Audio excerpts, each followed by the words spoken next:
Assalamualaikum, hai. Nama saya Nurul Ain Ashkin Sukri binti Muhammad Yusof, bernombor metrik AM2508019656 daripada Seksyen 19. Saya memilih kuliah 7 senarai utama di mana Siti seorang yang percaya kepada idea kebebasan, namun beliau bersedia apabila melihat anak lakinya berpakaian dan berperwatakan seperti perempuan. Ideologi ialah gabungan dua perkataan iaitu idea dan logi. Idea bermaksud pemikiran atau cetusan pemikiran, manakala logi bermaksud ilmu atau disiplin ilmu. Ideologi juga sering digunakan untuk menerangkan sesuatu fahaman atau pegangan yang mempengaruhi cara seseorang berfikir dan bertindak.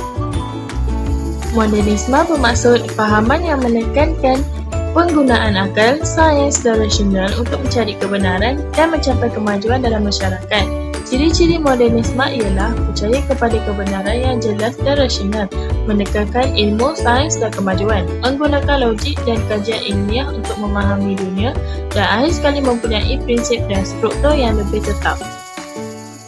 Pasca modernisme pula bermaksud fahaman yang muncul selepas modernisme yang berpendapat bahawa tiada satu kebenaran mutlak dan setiap individu bebas mentafsir sesuatu mengikut pandangan sendiri. Ciri-cirinya pula ialah menganggap tiada kebenaran mutlak, menekankan kebebasan tafsiran individu, lebih menekankan pengalaman dan pandangan peribadi, akhir sekali menolak banyak peraturan atau struktur yang tetap.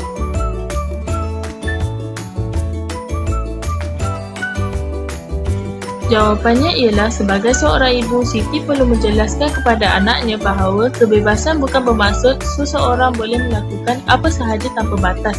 Kebebasan perlu disertai dengan tanggungjawab serta berpandukan nilai agama, moral dan norma masyarakat. Oleh itu, setiap individu perlu memahami identiti diri yang sebenar dan tidak terlalu terpengaruh dengan fahaman pasca modernisme yang menekankan kebebasan tanpa had. Itu sahaja daripada saya. Sekian, terima kasih.